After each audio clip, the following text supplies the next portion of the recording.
Everyone wants to feel like they're really handling their finances well, making smart moves, feeling secure. It's pretty universal. Absolutely. We all aim for that. But then you look at all the advice out there, and it feels like this huge, tangled mess sometimes, doesn't it? Not exactly a clear map. It can be overwhelming. Yeah. And so much of it focuses on the external stuff, what to do, how to budget, the tactics. Exactly, which is why this deep dive feels particularly relevant today. We've got this article, and it takes a slightly different approach. Oh, It suggests that the real lasting change in your financial life isn't just about those strategies. It's about shifting something deeper, what the article call your wealth identity. okay. Wealth identity. Yeah, and it even proposes a specific daily ritual to help you actually do that transformation. Interesting. So this wealth identity, based on the article, what exactly are we talking about there? Is it just thinking positively about money? It seems to go deeper. The article describes it as these really ingrained beliefs we hold, often unconscious, beliefs about money, certainly, but also about success and maybe even what we think we deserve. Right. Those core assumptions that kind of steer the ship, financially speaking, without us always realizing it, they act like an internal compass. That's a good way to put it. They shape the reality we end up experiencing. Okay, so the article doesn't suggest this is like flipping a switch overnight, right?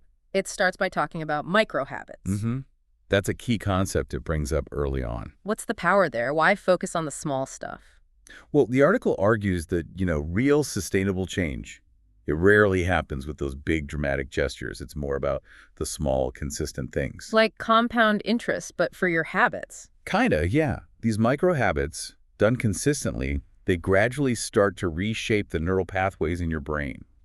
Think of it like walking the same path across the lawn eventually wears it in. So these little daily actions are literally physically changing our brains over time. That's wow. It's a powerful idea. And the article connects this directly to our finances. It makes the point that our current situation, financially, isn't just about external things like the job market or bad luck. It's heavily influenced by this internal wealth identity. Exactly. These beliefs we've picked up, maybe since childhood, they play a huge role. But, this feels important, the article is optimistic, right? It's not saying we're stuck with the identity we have now. Not at all. That's the encouraging part. It suggests this identity isn't fixed. We can actively shape it, influence it, using these deliberate, consistent micro habits. It feels empowering. It really does. Okay, so this connects to what the article calls an identity-based approach to wealth. How does that differ from, say, the usual advice? Well, the traditional advice often starts with get this budgeting out, follow this investment strategy, cut these expenses, all practical things. Right, the actions. The identity-based approach flips it slightly. It asks you to first consider, who do you need to be? Who do you fundamentally believe you are when it comes to wealth? Ah, okay. Starting with the being, not just the doing. Precisely. And it actually quotes James Clear from Atomic Habits. You probably know it. Every action you take is a vote for the type of person you wish to become.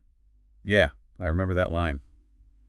That's the one. So how does that resonate here? Well, it clicks perfectly. It means every small financial decision, every thought you entertain about money, it's not just a transaction. It's like you're casting a ballot for whether you're reinforcing your old identity or building the foundation for a new, wealthier one. You're becoming that person at the core, not just acting like them. Yeah, it's about embodying it. Exactly. And this leads us right into the main practice the article puts forward, this Billionaire Brain Wave ritual. Okay, the name definitely grabs your attention. Billionaire Brain Wave.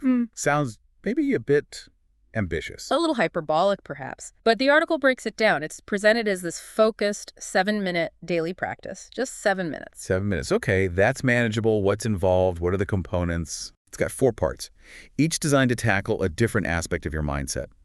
First up is 2 minutes of centered breathing. Okay, breathing. Why start there? The article says it's about deep, rhythmic breathing to activate your parasympathetic nervous system, basically calming the fight or flight response.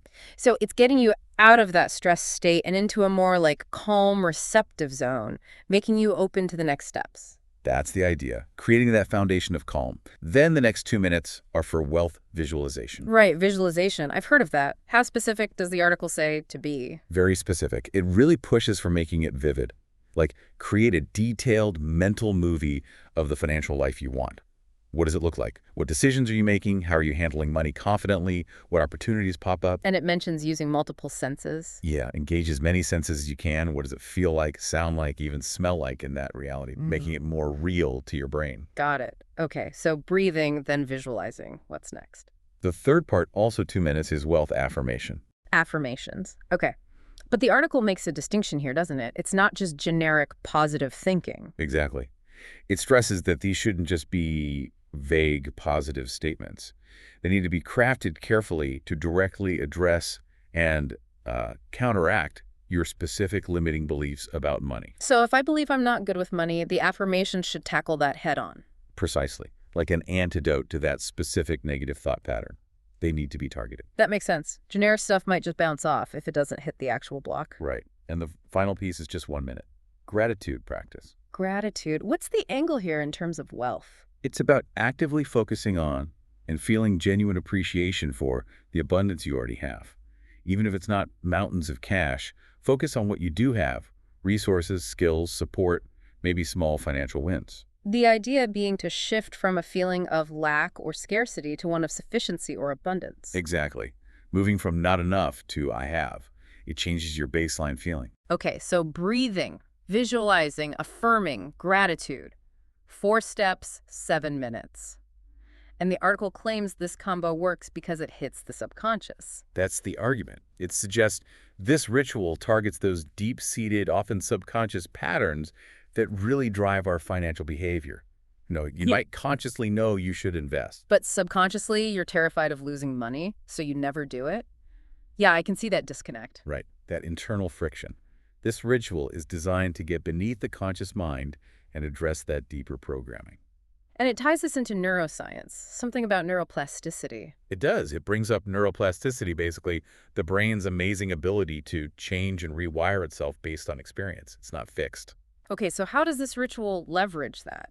Well, with the visualization part, for instance, the article explains that when you vividly imagine these wealthy scenarios consistently, your brain activates similar neural networks as if you were actually living them. So you're practicing being wealthy in your mind, and that strengthens those neural pathways. Pretty much. It's like building mental muscle for wealth. Those patterns become more familiar, more accessible. And the affirmations, how do they fit into the brain science? They seem to address something called cognitive dissonance.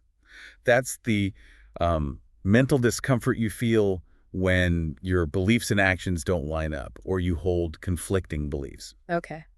So by repeatedly stating these new, wealth-aligned affirmations, you're constantly confronting the old, limiting beliefs.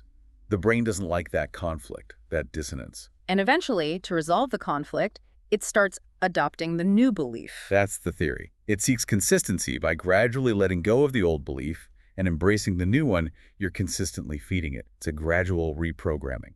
It sounds like a gentle, persistent push against those old mental walls. Now, the article doesn't just present the theory, right? It gives some examples. Sarah and Marcus. Yes, it shares a couple of anecdotes. There's Sarah, a freelance designer. Apparently, she really struggled with charging what she was worth, felt a lot of fear around raising her rates. A common issue for freelancers. Very common. The article says that after doing this ritual consistently for about 3 weeks, she finally found the confidence to increase her rate by 30%. Something she'd wanted to do for ages. 3 weeks? That seems pretty fast for that kind of shift. It does suggest a potentially quick impact when you target the underlying belief. Then there's a Marcus. His issue was analysis paralysis around investing. He knew he should, but felt overwhelmed, stuck. Also very relatable. Right, and within a month of starting the ritual, the article states, he actually opened his first investment account and started making a plan. He broke through that inertia. What stands out to you about those stories? Well, like you said, the time frame is interesting. It suggests change doesn't have to take years if you're addressing the root cause. Also notice neither of them needed more information. Right. They didn't need another book on pricing or investing. Exactly. They needed to overcome the internal barrier, preventing them from using the knowledge they likely already had. It was an internal shift, unlocking external action. And the article stresses consistency is the absolute key. Absolutely. It hammers that point home. It's the daily practice, even for just 7 minutes, that builds the momentum and creates the change. The short duration makes that consistency feel more achievable. Definitely less intimidating than, say, an hour-long meditation session every day. Much less. So if someone's listening and thinking, okay, this sounds interesting, maybe I'll try it, what practical tips does the article give for actually integrating this 7-minute ritual? It offers some solid implementation advice. First, schedule it. Treat it like any important appointment.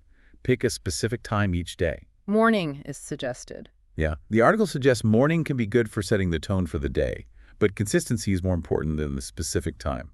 Second, create environmental triggers. Like what? Sticky notes. Could be.